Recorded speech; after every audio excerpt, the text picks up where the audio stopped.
The Good Old Grateful Deadcast, the official podcast of the Grateful Dead. I'm Rich Mahan with Jesse Jarnow, exploring the music and legacy of the Grateful Dead for the committed and the curious. Welcome back to the Good Old Grateful Deadcast, ladies and gents.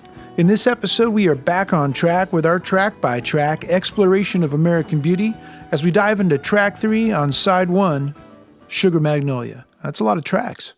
Our special guest for this episode is none other than the man himself, Mr. Bob Weir. If this is your first time joining us, welcome. We invite you to check out the 10 episodes from our first season, which explore the 8 songs on Working Man's Dead, and there's 2 bonus episodes that we know you're going to love also. Both Working Man's Dead and American Beauty are celebrating their 50th anniversaries this year, and we're happy you're here for the party. You can always get the latest episodes and link to your favorite podcast listening platforms at dead.net/deadcast. Our website also has bonus materials for each episode, including links to full audio clips or videos we weren't able to dive fully into in the podcast. Please help us by subscribing, hitting that like button, and if you dug it, leave us a review. It helps more than you can imagine. Thank you very, very much.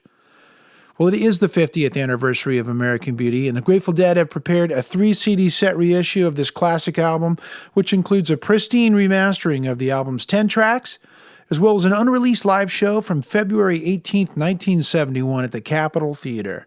If you liked the 50th anniversary set we released for Working Man's Dead, you'll be sure to love the American Beauty version as well, so check it out at dead.net. Also, here's something new that's really cool. Have you checked out the new batch of Angel Share American Beauty audio yet? So not only are the full band demos for American Beauty out, which came out a couple of weeks ago, but all the studio outtakes are out now from the American Beauty sessions.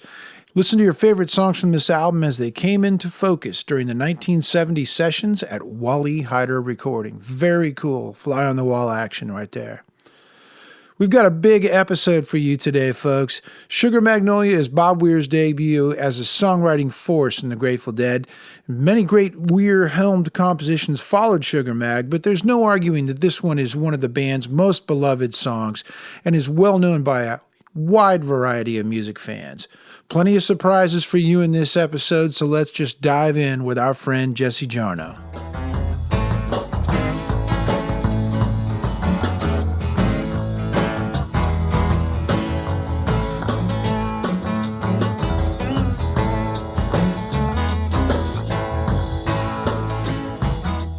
For the third song on American Beauty, the Grateful Dead unveiled more surprises. It was a new direction for the Dead.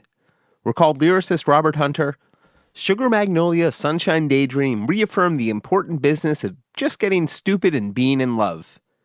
It also introduced the world to a new songwriter. Sweet blossom, come on, under the willow. We can have high times if you look back.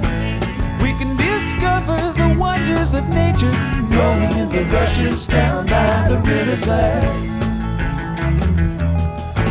She's got everything we like for.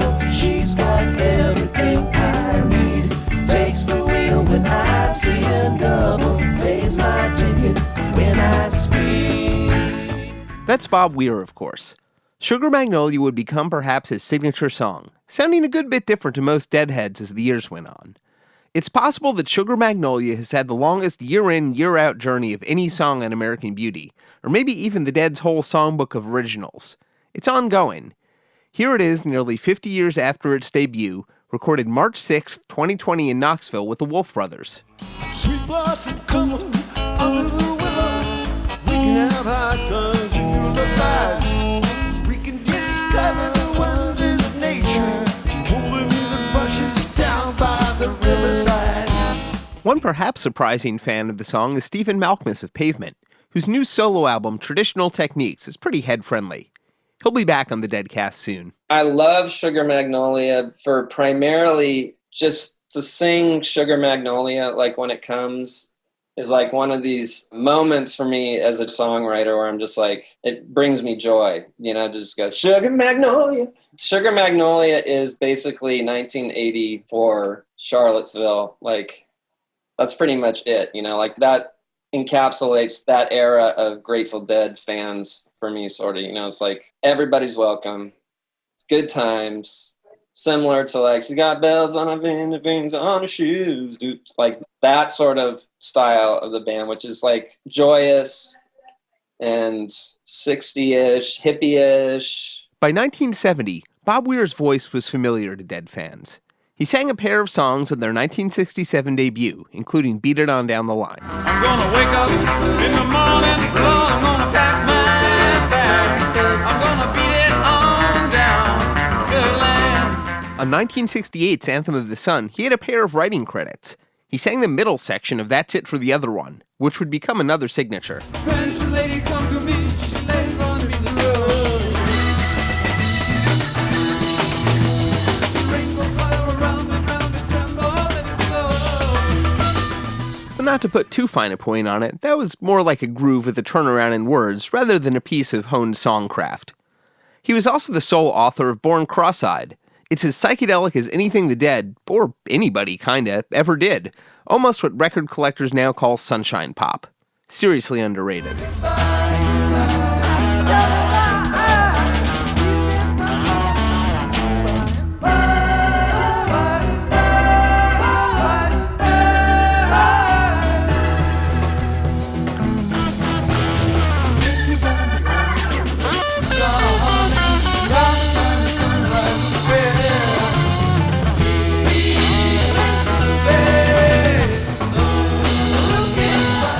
Pretty fun. Probably wouldn't fly at an open mic night, though. So in 1970, when Weir arrived as a songwriter with Sugar Magnolia, it still felt like there was little precedent. So where did it come from? To answer that question, we are absolutely thrilled to welcome to the Deadcast, on rhythm guitar and vocals, Mr. Bob Weir. I was listening to a bunch of Doug Kershaw at the time, Cajun fiddle music, that kind of thing. Oh, I was listening to a bunch of George Jones, for that matter. I don't know that either of those elements is readily apparent in what came out. And also I was listening to a bunch of Delaney and Bonnie. I think it was sort of a mix of all those things and just a little love song to a girlfriend of mine. I can totally hear the Cajun part. Listen to this fiddle break from Rusty and Doug Kershaw's Louisiana Man from 1961.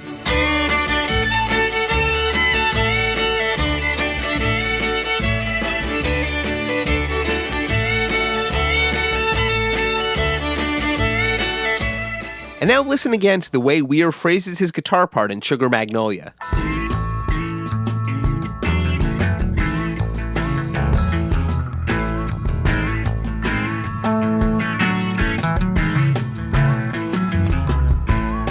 Yeah, sliding into the chord and all that kind of stuff. Another starting point was Robert Hunter. As the band's in-house lyricist and Jerry Garcia's housemate in Larkspur, Robert Hunter had provided all the lyrics for Working Man's Dead and Oxomoxoa, and all the original songs included on Live Dead. Often, when he wrote words, he wrote his own music too. Here's what Sugar Magnolia sounded like in its earliest draft. This is Robert Hunter playing it how he remembered it in 1978 on Long Island's WLIR. I know the blossom is bare. I haven't got a thought about it, that's all I care. Sugar locomotive man, I cured my line. Well, wrote a note to tell you everybody is fine. The Sugar Magnolia, you can't better beware. You can't go casting notions with a hook in the air. That's what Sugar Magnolia sounded like when Robert Hunter passed it along to Bob Weir, along with a bundle of lyrics, for what would become their first collaboration. If you point yourself over to the Sugar Magnolia page on Alex Allen's whitegum.com, you can read these and some of the other early verses for Sugar Magnolia, all of which would be pretty far from the final version sung on American Beauty and in concert ever after. They give the song a very different bent than what it would become. Here's one of those verses. Sugar Magnolia, recall what I said, you can't indulge your notion if you ain't got no bread. There are a bunch of other verses like that, all pretty far from the innocent song of love that it became, besides the indelible title phrase. So how did it become, Sugar Magnolia?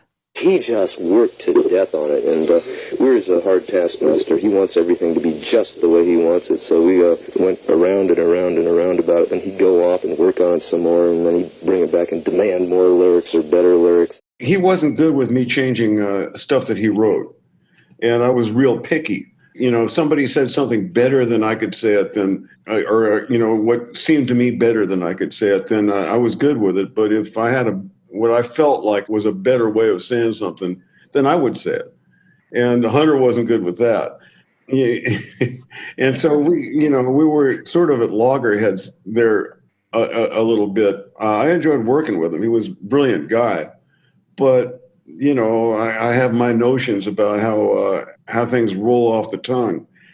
When I was a kid, I spent my summer in bunkhouses with old cowpokes who were storytellers. They'd grown up before the era of radio. And so their notion of how to spend an evening was storytelling. I wasn't carrying that around like it was a big deal or anything like that, but I have a feeling that was really influencing how I like for things to, like I say, roll off the tongue. And so if Hunter didn't provide something that was altogether spectacular, wonderful for me, then I'd go ahead and hammer away at it myself. The drift of the song, the overall drift of the song, we more or less pretty much kludged together. The song first appears on Dead Tapes in early June 1970, the same month that Working Man's Dead made it into stores.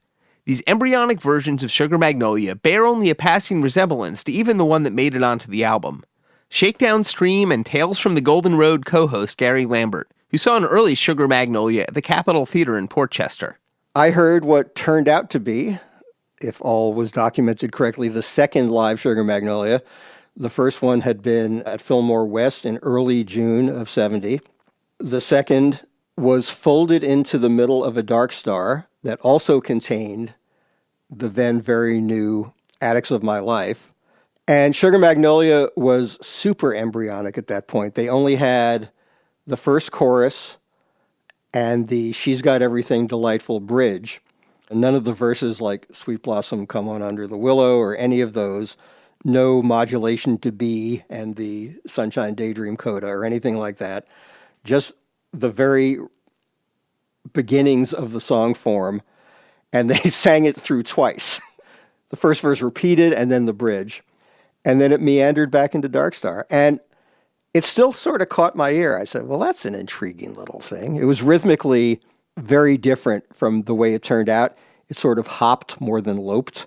I thought, well, that could go someplace. That needs some work. You can track down those early versions on Dead Tapes from June 7th and June 24th, 1970 at the Fillmore West and the Capitol Theater, respectively. It's only barely a song at that point. In Robert Hunter's lyric collection, A Box of Rain, he makes clear that the final lyrics were a collaboration, even going so far as to delineate who wrote which parts. I haven't seen that particular book, but I'm not entirely sure that they met his snuff either, my verses. But nonetheless, that's how it goes. In the song, as Gary Lambert first heard it at the Capitol, the first verse, about Sugar Magnolia, blossoms bloomin', heads all empty and I don't care, is Hunter's. But She's Got Everything Delightful? That's Weir. In early August 1970, the band recorded the session of demos, now released on streaming services as The Angels Share, American Beauty. Sugar Magnolia was the second song they recorded that day at Pacific High. They have more of the words now. Sugar Magnolia. You guys want to listen to that? 1, 2, 3, 4.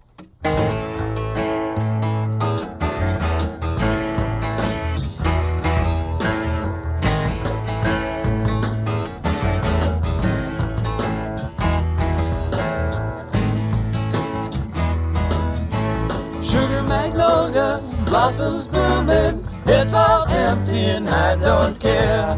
So my baby down by the river knew she'd have to come up soon for air. Sweet blossom, come on under the willow.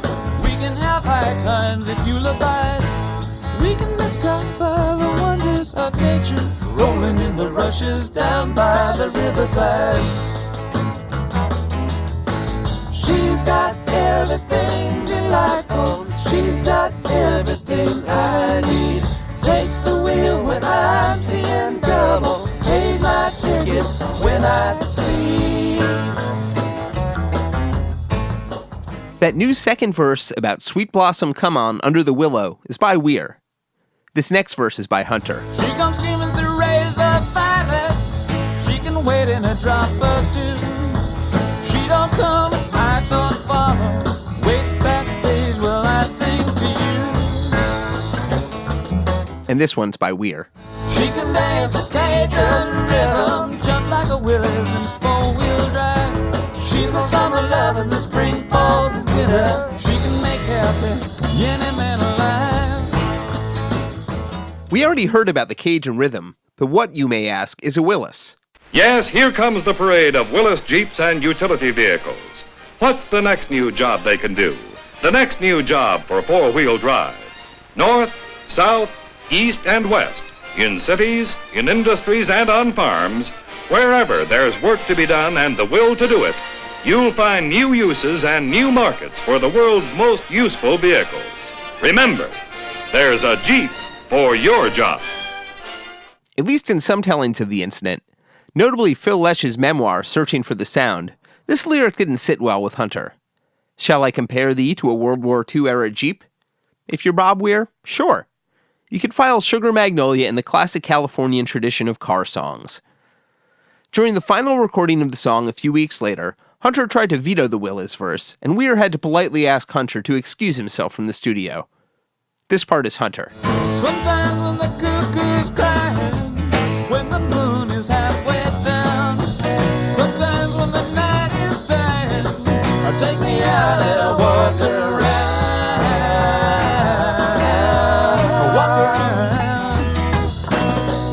But then there's this part.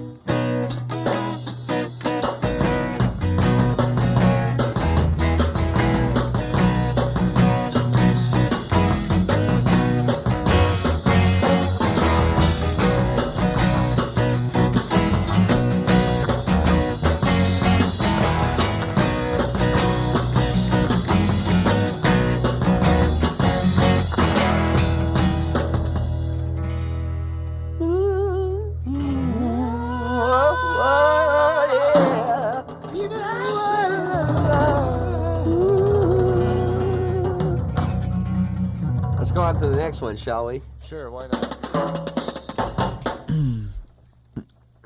Which one will that be? Well, let's see, yeah.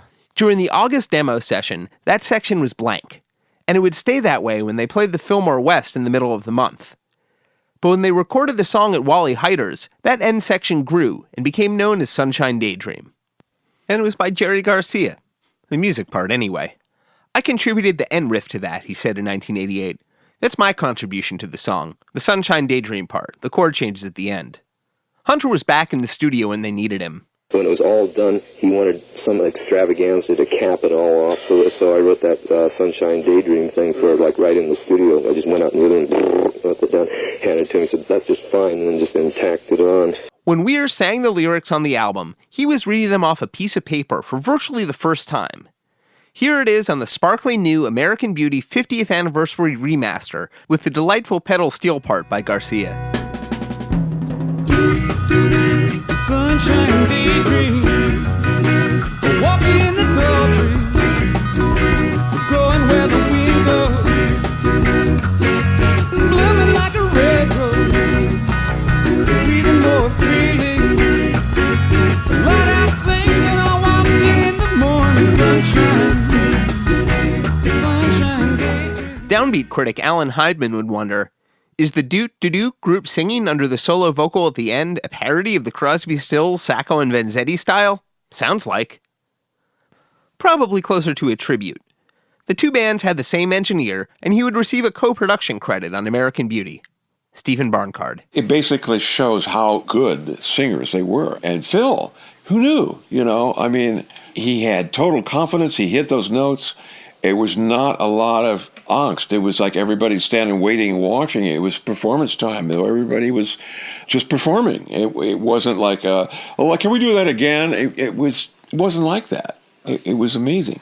Steve was more involved than I think a lot of people would think. He's just a recording engineer. But first off, he was getting great sounds. He was good at getting sounds. He knew the right microphone to use for this or that. He broke out a little Sony microphone for my vocal on Sugar Magnolia and stuff like that. And he was right every time. And he also got the vocal sounding right in your headphones, which makes it a lot easier to sing. But more than that, I could see pretty much if what I was doing was lighting him up or not. And he'd made a bunch of records, so I figured he knew what he was talking about. And, you know, we were novices at this. Not that a song like Sugar Magnolia needs to be about someone in particular, but, well, as Stephen Barncard remembers, Frankie, Sugar Magnolia. Frankie was Frankie Weir. Here's her buddy, Rhoney Stanley. You can read a lot more about Rhoney's adventures with Frankie in Rhoney's great book, Owsley and Me, My LSD Family. I never met anybody like her. Frankie was one of the smartest women I have ever met, and I'm educated. The thing about the scene at that time is that people did not get formal education, but that did not mean that they weren't smart. And she was a prime example of that. She was so talented in so many ways and sophisticated. When she met the Grateful Dead, she'd already been a dancer, a shindig dancer on Hullabaloo. And when I was writing about her, I went and I did a little research, and I was looking at the Hullabaloo and the shindig photos, and I saw her right in the middle. I couldn't believe it. Originally from the East Coast, Frankie Weir had been part of the Dead Circle for a few years already. Rhoney knew both halves of the new couple. At that time, he was staying at a Lemeiux. He didn't really have a place to live, and often sleeping at Bear's house in Piedmont. And she decided she was going to be with him. And he did. Look at how he changed after that. It's just amazing change in Weir when Frankie became his partner. Some of the lyrics in Sugar Magnolia can be heard as sexist, maybe. A typical song by a typical rock star, with its lyrics like, "Waits backstage while I sing to you." But Rhoney says that was simply an accurate depiction. Yeah, that was really what was happening. Or on stage. A lot of times the family was, in the early days, used to be on stage. And definitely, she waits backstage while I sing to you. You know, stuff like that makes women feel connected. And there was a strong community of women. The women in the Grateful Dead scene were really connected, even though there were lots of pettiness and jealousies. But we can share the women. You know, it was also, we can share the men. Some have called into question the line, "Head's all empty and I don't care," for being misogynistic. Robert Hunter addressed this lyric on his website in 1996, saying it was the narrator's viewpoint of himself, not of his lady friend. Of course, Hunter would also be the first to acknowledge that however a listener heard it was also perfectly valid. Though they would never marry, Frankie took the last name Weir and was one of several important women in the Dead's community in the early 70s. She would found the band's in-house travel agency, Fly By Night Travel. That while she was in the scene, she started that travel agency. And that's another thing that I think that we want to give credit to the women for being entrepreneurial and starting all these adjunct businesses that could help the Grateful Dead band in their needs. For example, Fly By Night Travel. For example, the Deadheads. For example, Grateful Dead to ticket sales. So all these little businesses that were supportive of the Grateful Dead were started by women. Sugar Magnolia is a song that Bob Weir sang many, many nights starting in the summer of 1970, a song that meant many things to many people. The band had never played Sugar Magnolia live in its completed form before they recorded American Beauty, and when they did, it was already different. You know, you play a song a few dozen times, especially if you're committed to the notion of making sure that you never play it the same way twice. Things are going to change about it. That's all there is to it. And then also when you're playing it and you're playing it to a live audience and you get the reaction from people as you're delivering the lines, both instrumentally and vocally, as you feel, and you can really palpably feel the audience light up at certain things, that's going to lead you in certain directions. In a 1978 interview, Robert Hunter remembered the night Sugar Magnolia really clicked. The first time that song ever came off in concert was in Chicago. They had been playing it a lot, but the audience had only reacted very mildly to it. So Bob Matthews was at the soundboard at that time, and he went off into the audience or backstage or something like that, and there was nobody there at the sound booth. So I zipped in there, and Weir started singing, and I just cranked his vocal up, which is like, because there was a kind of a thing where everything should be at the same level, including the voices, which tended to get lost. I just cranked it up, and the audience just sat up to the thing, and then they had the reaction to it at the end that they've had ever since. Well, I'm glad he did, because I'm not sure I remember that particular night, but I do know that if I could, if my voice gets big as God, I'm going to work it a little bit. The November 27, 1970 show at the Syndrome in Chicago doesn't survive as a recording, sadly. Hunter could also maybe mean August 23, 1971 at the Auditorium Theater. You can find that from your local tape trader. Here's what the song sounded like live on February 18, 1971 at the Capitol Theater in Portchester, released in a pristine 16-track mix on the new 50th anniversary edition of American Beauty. The song's feel has evolved a good deal from the studio sessions, and sounds more like how the band would keep playing it into the 80s and 90s, though some of the verse vocals are still sung as a group by Weir, Garcia, and Lesh. On these early versions, Jerry Garcia's wah-wah takes over the vibe control from the pedal steel. Sugar magnolia, blossom blooming, heads are lifted and I don't care. So much baby down by the river, you should have to come up soon for air. Blossom, come on, under the willow, we can have high times if you look fine.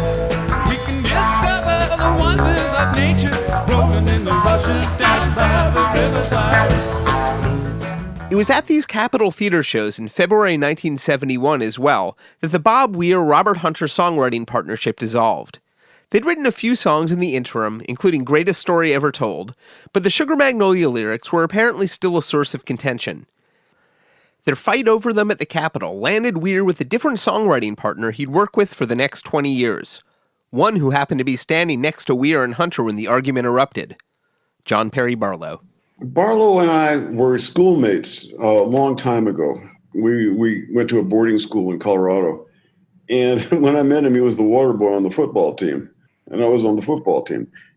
And we sort of hit it off, ended up being roommates for a while and all that kind of stuff, and got into a lot of trouble. At the end of that year, they sat us down together and said, listen, one of you guys can come back, but not both. You guys figure it out. And I was the one who didn't come back. He went on and had an illustrious career there at Fountain Valley School for Aardvarks. But they stayed in touch. He showed up at our gig at the Cafe A Go-Go, I think it was, in New York, our first gig in New York, and we rekindled our friendship. And a year or so later, he came out to visit me in California, and he brought with him a bunch of his poetry, and I was reading through his poetry. And in college back then, if you want to make big points with the girls, you wrote poetry. And so he was doing well enough with that. But I noticed at the end of all his poems, he had a sort of a Sunday punch line, and I liked that. And not everything rhymed like in perfect meter like a song is supposed to do. I figured he would be good to write with, and I was still writing with Hunter at the time, but that didn't mean that I couldn't write with other folks. In fact, when the Sugar Magnolia argument erupted between Weir and Hunter at the Capitol, Weir and Barlow were already on their way to their first collaboration. This time, it wasn't Cajun music that inspired Weir, but something from a little further south. I took my first vacation. We'd been at it for about 5 years, and Barlow and I and our manager at the time, John McIntyre, went down to Mexico and drove all the way to the southern tip of Oaxaca on the Pacific Ocean, a place called Puerto Escondido, and had a great little vacation there. When we got back, having listened to the radio for all the way up and down Mexico, and listened to a bunch of Mexican radio, we sort of got Mexican popular music in our bones, the stuff that you hear on the radio down there in those days and still do here in Mexico. We decided, okay, well, let's write a song. Let's sit down and write a song together, and we did. It was sort of patterned after one of the old Marty Robbins gunfighter ballads. It was Mexicali Blues, and I played it for Jerry, and he seemed mightily impressed. I had nothing to judge it by, no frame of reference, so I didn't know if this was good or bad or anything like that. But it seemed to please Jerry, so we started playing it. People seemed to enjoy it, and we were off to the races.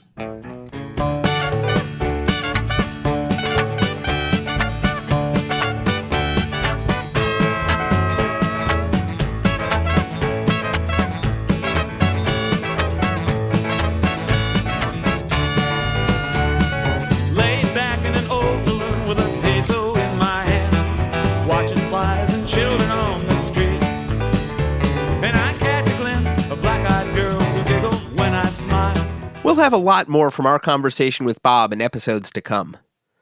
Within a year of American Beauty's release, Weir truly began to emerge as a songwriter and singer as his new songs became a part of the Dead's expanding book. On American Beauty, Sugar Magnolia wasn't quite a deep cut, but nothing like what it would become. Live, it became a staple, a classic Grateful Dead song. It wasn't a hit, but it also was, the big rave-up at the end of many amazing sets. It had to go through some evolutions first. Phil Lesh disappeared from the vocal mix in the fall of 1971. A year later, when the band put out the triple LP Europe 72, Sugar Magnolia was the single, with a big flaring Garcia solo and false ending before the Sunshine Daydream coda, with sweet vocals by Donna Jean Godchaux.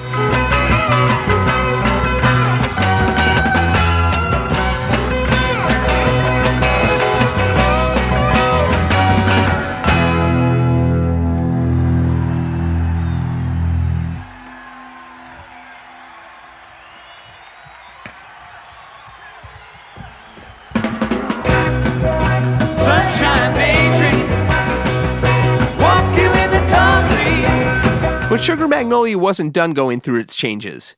By the spring of 1974, Sunshine Daydream had split off even further, with the pause getting longer, and the intro turning into its own distinctive thump. It happened gradually, mostly in 73, but by summer 74, it was ready for new duty. At Boston Garden in 74, there was the first time they came up with the device of opening a set with Sugar Magnolia and closing it with Sunshine Daydream. At the time, it was just like the greatest prank played on the audience because, Sugar Magnolia would end on that big unresolved chord. Then they'd go into something else. And they then played this long, meandering, exploratory set. And then suddenly at the end, they slam into, bam, Sunshine Daydream. And you could hear the sound in Boston Garden of 15,000 palms smiting 15,000 foreheads, because it was, it became a commonplace thing, but it was so great to hear that for the first time and to have been taken down that rabbit hole and then plunked down in the middle of Sunshine Daydream. So I was really happy to experience that one.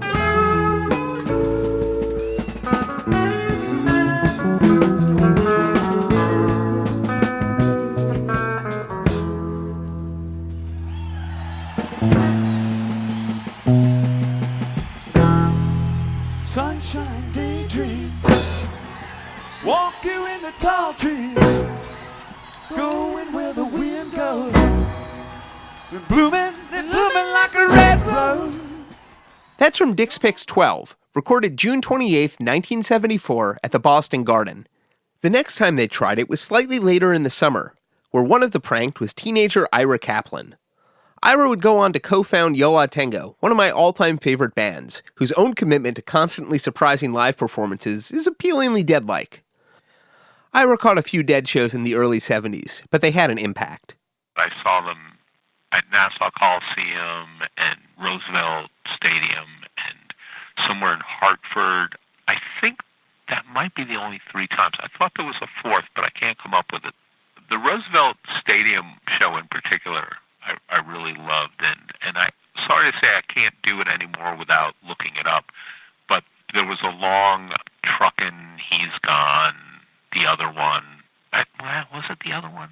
And as I said, I would have to look it up now, and going down the road feeling bad that I used to just kind of sing to myself walking from my house to town, which was like an hour-long walk, just kind of retracing my memory of the structure of that. That was a really eye-opening experience. I do remember seeing them do Sugar Magnolia, where they did the song and then, except for Sunshine Daydream, then an hour later, did Sunshine Daydream, and just feeling a part of my brain explode. And, that definitely has been referenced within our lineup at times. If you listen to an audience tape of the Dead at Roosevelt Stadium in Jersey City on August 6th, 1974, possibly you can hear the moment when the Dead detonated part of Ira's brain with the wall of sound. Splitting up Sugar Magnolia and Sunshine Daydream became a favorite trick. It happened especially during New Year's sets, with Sugar Magnolia often deployed as the band's midnight song because it was the favorite of promoter Bill Graham. Imagine for a moment that it's the last moments of 1978. Dan Aykroyd is leading the New Year's countdown. Through the haze, you see Bill Graham riding towards the stage on a giant burning joint. 5, 4, 3, 2, 2.5, 2 minus 1/4, 1. Happy New Year, ladies and gentlemen. Happy New Year.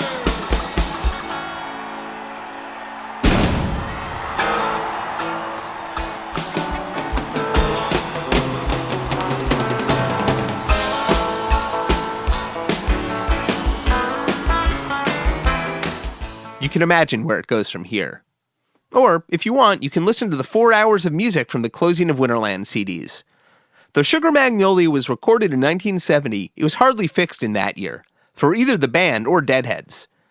Like Stephen Malkmus, for Grateful Dead archivist and legacy manager David Lemieux, Sugar Magnolia was just as much a soundtrack to the 80s. It's the perfect summer song, and when my friends and I at 14 and 15, I remember the summer of 85, I was 14, and my friends and I, all we did the entire summer, we worked our lame jobs, whatever they were. I did a few different things, but we would always spend our afternoons and evenings in this field near our houses. And we had this field.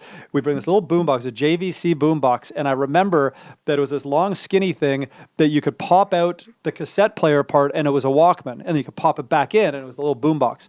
And we'd go to this park and we'd play Frisbee. That's all we did. We'd play Frisbee and listen to the Dead. Sugar Mag was the song that every time it came on, or sometimes we'd specifically put it on, it gave us this incredible summer feeling. Like, this is us. We're living this song right now in our cut-off jeans, our long hair, doing what Deadheads do in a field, playing Frisbee all summer. And, we worked hard, and for what was minimum wages at like $4.50, and we made enough money to go to McDonald's or Wendy's every couple of days, and whatever. We didn't really. The biggest care in the world was, is it sunny today? Are we going to be able to play Frisbee? And that song still to this day embodies that kind of carefree feeling. And then I started exploring the live versions of it and realized what an incredible showstopper it was. And I remember I was in law class, grade 12 law class, and I had long enough hair that I could keep earbuds in class, and my teacher couldn't see. It was Mrs. Kostash. If you're listening, Mrs. Kostash. I remember specifically hearing 7/13/84 at the Greek, the Scarlet Touch Fire, the Dark Star Encore, terrific first set. And I remember hearing that Sugar Mag, and it's ripping and rolling, and it's a great version to end the second set. And then when Weir sings before Sunshine Daydream, Take Me Out and I Wander Around, Brent does this thing on the keyboards. He plays this thing on the keyboards, this kind of runs his hand along them, and it just knocked me out. And by that point, I'd heard some pretty bad versions from 1970 of Sugar Mag, and I heard some great versions. This was one that just knocked me out. And I remember seeing the Dead 3 years later in Deer Creek, 7/15/89, and they ended the show with Sugar Mag, and Brent did that again. And since then, I've heard many, many Sugar Mags, and I've heard it a few times, but the two that have always stood out were those two. And of course, the Dead never stopped playing it, closing out their very last set with it in July 1995, and Weir has continued to play it since. Sunshine daydream, walking in the tall trees, going wine with the windows. We're blooming like a red rose. Now come on over sweetly. Why not wait and I'll catch you in the morning sun? Come on over here. That was the Wolf Brothers, March 6, 2020 in Knoxville. I'm sure there'll be another one soon. We'll throw it back now to the Capitol Theater on February 18th, 1971, from the beautiful new 3-CD expanded edition of American Beauty. Hopefully we now have closed out all the Sugar Magnolias we've started. Sunshine daydream. Put you in the club. No melody, no. Moving like a red bone. Rolling over sweet lake. And I'm sleeping the morning sunshine. Yeah, sunshine daydream. Sunshine daydream. Sugar Magnolia is a song that appeals to people of all ages across generations. One day, while grilling up some carne asada on my parents' back patio with a buddy of mine, we were grooving to American Beauty on vinyl. Sugar Magnolia finished. We comment on what a great song it is, and all of a sudden the song starts playing again. We're like, what's going on? I go inside the house to investigate. There's my mom dancing at the kitchen sink, singing along. She turns to me and says, I hope you don't mind. I just love this song. Thanks very much for tuning in, folks. Visit us over at dead.net/deadcast. Be well, and we'll see you next episode.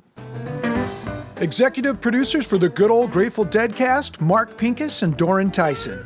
Produced for Rhino Entertainment by Rich Mahan Productions and Jesse Jarno. Special thanks to David Lemeiux. All rights reserved.